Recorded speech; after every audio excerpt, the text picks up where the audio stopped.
back in those days. So here's an algorithm that is one of my favorite, and I teach it in 2001, so some of you might have seen it already. But I think it's worth doing again for those of you who haven't. The input is some string, and we have a grammar, a context-free grammar, which you all learned in 2001, and it has to produce a parse tree.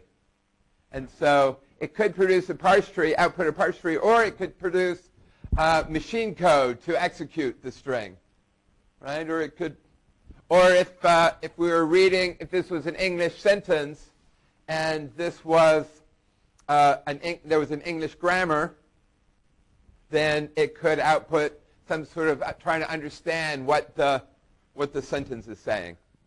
So anyway, here's just a simple example. Here's a grammar where we say an expression is a sum of terms, and a term is a product of factors, and a factor is either an integer or it's an expression in brackets, right? Everybody kind of get that? And you might note that this isn't actually a legal context-free grammar. Why? Because we have here an infinite number of rules, 1 term, 2 terms, 3 terms, and they become arbitrarily long. So that's not really a legal grammar, but we can cheat. If you wanted to make it into a legal grammar, you guys remember what you do? You'd say term is term plus expression, right? So you can unwind that. But this is a nicer grammar in terms of getting a pretty tree.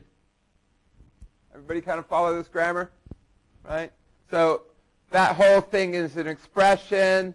Well, an expression is a sum of terms, and that's not a sum of terms, really. It's got to be a single term, right? And then why is it a term? Well, it's a term because it's the product of factors, right? And why is the first thing a factor? Because it's an expression in brackets. And why is it an expression? Because it's 2 terms added together, right? And what are those terms? They're factors, which are 3 and 4. Right? Everybody buy that? Yeah? Everybody following this from 2001? All right, so there's the tree, which we could output in another, slightly different way.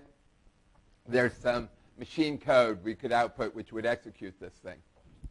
And so I think I might have said I wrote a compiler with my son in 3 days. I was amazed how easy it was. That was the machine code that we used.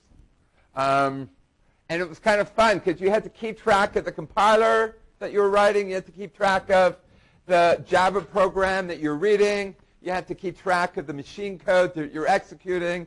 So there's these 3 algorithms that you're juggling all at once. It's kind of fun. But anyway, let's think about how we're going to parse this. All right? And so when we write recursive programs, it's really important that you have a pre- and post-condition that you really understand, right? Because you both need to understand what you're going to be given, but you need to understand what you can give your friend and what you can expect back from him and what's expected back of you. All right? So let's make sure we understand this pre- and post-condition. So the input is just going to be the string that we're trying to parse, and we're not going to touch it. We're not going to change it. It's going to stay the same string always. All we're doing is we have an index I, and that index I is going to fly through this really fast.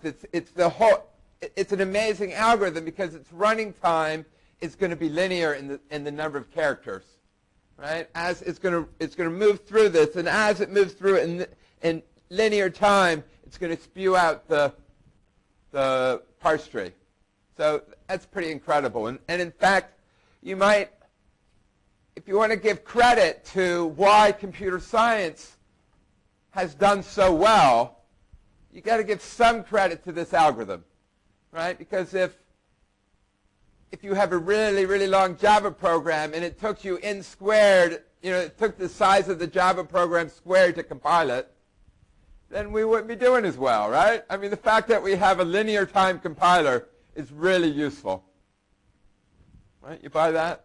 All right, so what are we going to output?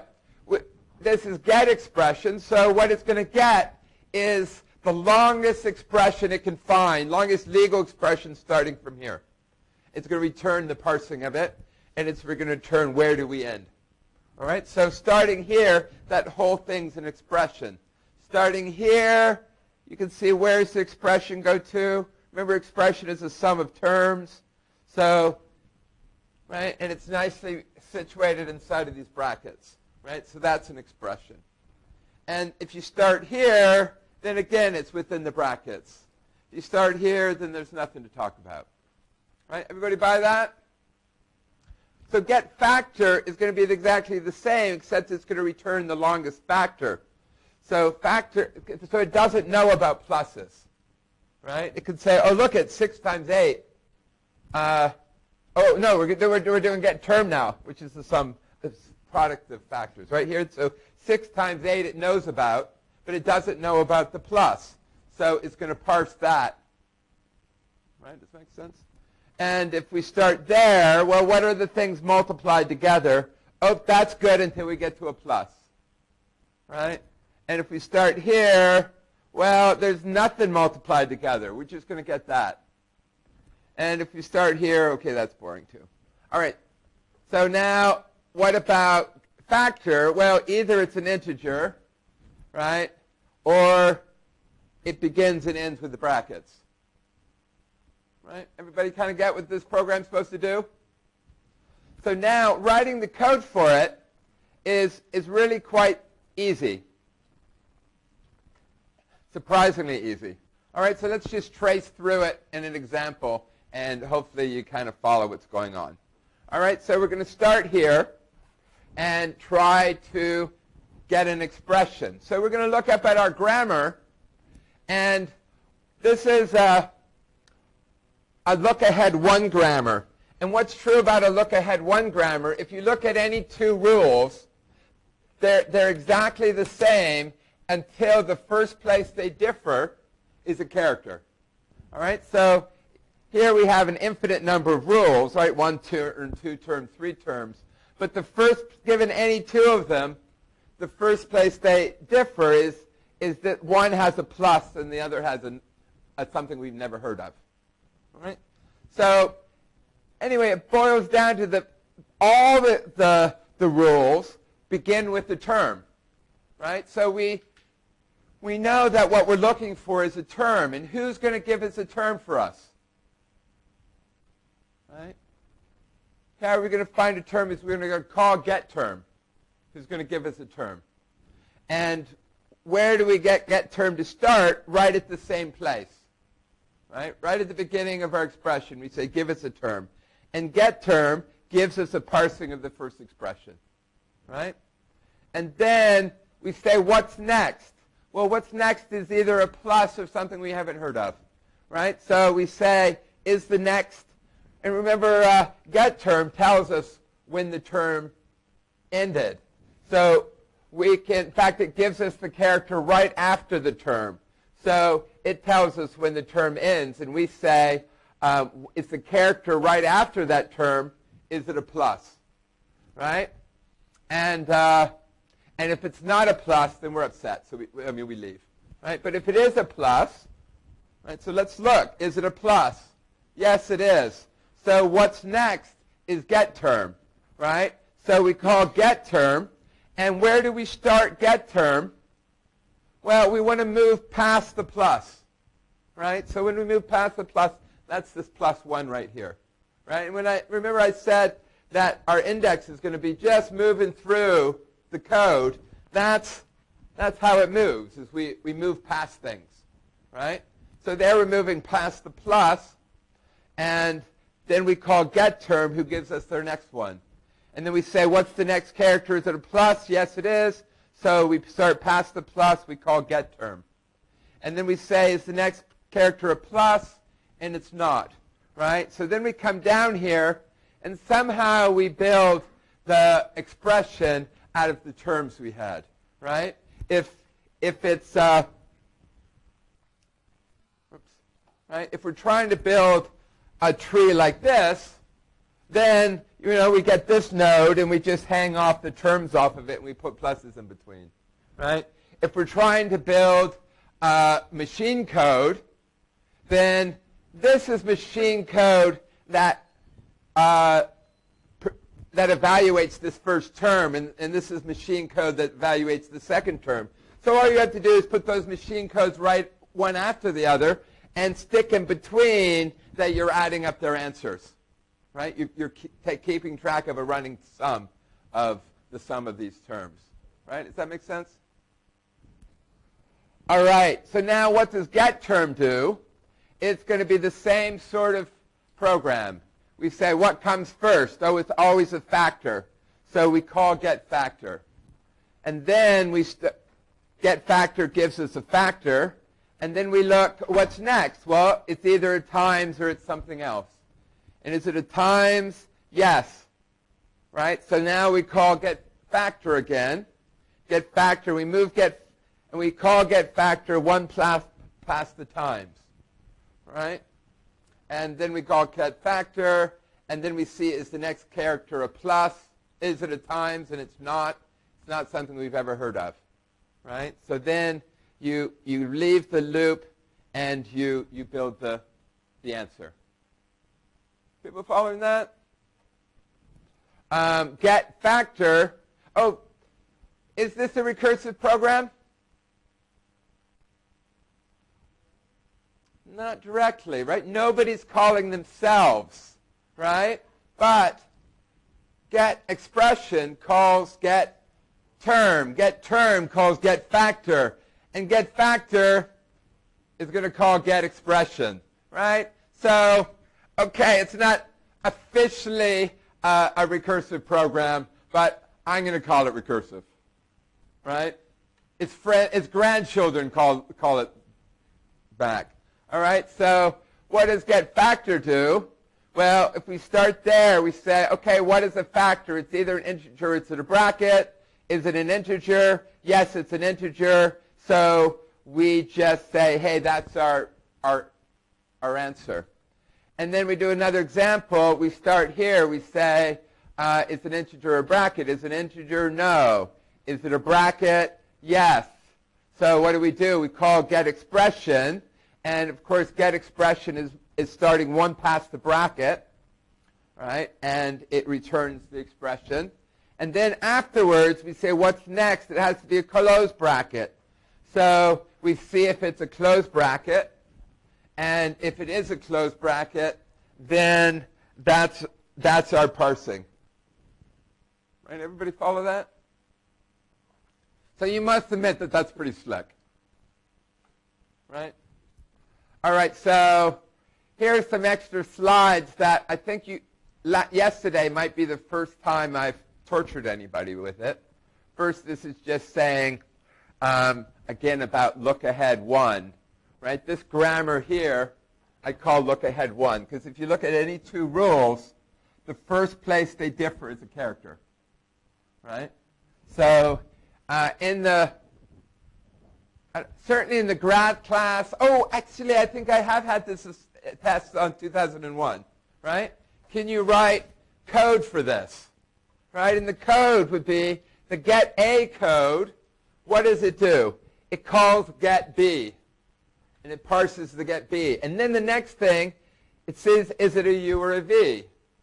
And if it's a U, then we know it's not this rule. So the next thing is a C, and it calls get C. And then it sees, is it a W or an X or something I haven't heard of, right? In each case, right? So, and of course, if it is a V, then it calls G and it calls H. Everybody can kind of imagine that code?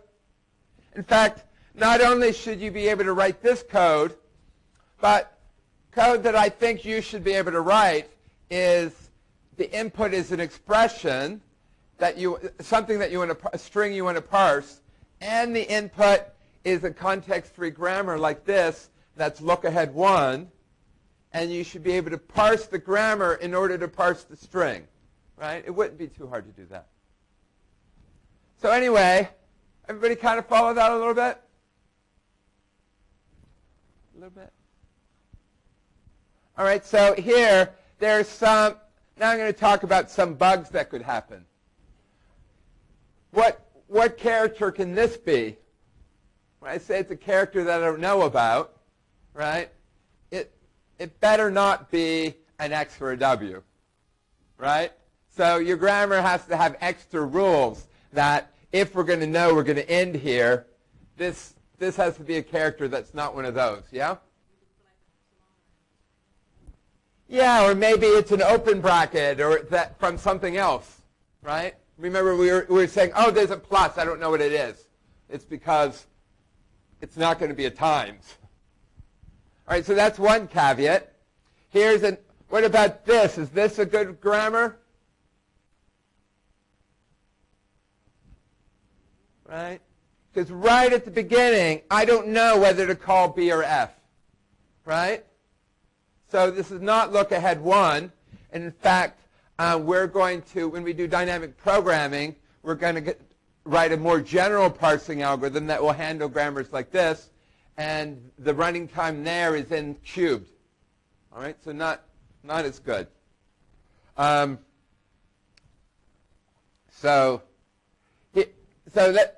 Would this grammar work? Right? What does this grammar produce? You should know it produces matching brackets. Right? And so can you parse this? Yeah. As you see brackets here, you push it on the stack. And when you see a closing bracket, you start popping the stack. Right? You could even parse them when they're opening and closing. They just have to match. Right? So, yeah, so certainly a grammar here can parse them. Right? What am I starting with? If I'm starting with a bracket, then I call get A, which is basically it's a recursive call, so you're pushing something on the stack. And then when you came out of that, you look for the matching bracket. Right? People follow that? Yeah. But what about this? What does that produce? That just produces a string of A's. Right? And how do you parse that? Well, the only way I know to parse it is you count everything. You divide by 2 to tell you where the middle is. Right? But a program that's just reading forwards is not going to know that I'm at the middle. Right? And so that's kind of where, I said the next character can't be an A. Well, here the next character is an A, so things go bad. Right? Does that make sense? Here, right, if I check what is the next, when you're going through, you'll say, oh, the next character's not an open bracket, so I know to stop. Well, here, I don't know to stop. Right, so that's just mildly interesting. What about this grammar? It's recursive, meaning, yeah, it's recursive. And is that good or bad? Bad. What happens? It'll go on. In fact, it's not even, the parse tree might be reasonable, but the program to parse it is get A is going to call get A without having made any progress, right? So it's given what am I giving my friend? I'm giving a subinstance that meets the precondition, but it's not any smaller, right? So it's going to run forever. Yeah? Well, get A, we'll call get A, which will call get A, which will call get A. Yeah, but you're never going to get to it, right? Here, let's look at this code here, except we don't have a character here, right? What we're going to do is get A. Well, there's no characters. We're starting with get A, right? As soon as get A calls get A, you're in trouble, right? Does that make sense? Yeah?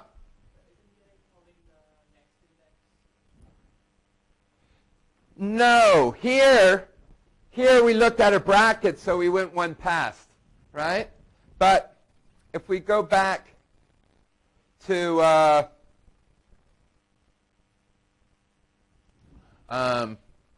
get term, right? Get term is calling get fact. And it does so without moving the head, right? Because the term and the factor start at the same place, right? So if get term was called in get term, right, then no progress is made, right? Here it would be okay for fact to call fact because we've moved past we've moved past that bracket, so we've made progress, right? Does that make sense? Anyway, hopefully this has inspired you, and you'll take a compiler course.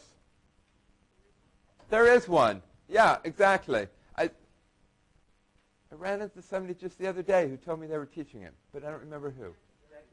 Jackie's teaching it. Excellent. And does it look like this? No. Well, I'd be curious to see how they compile. You can come give us a lesson on compiling. All right, so what are we doing now?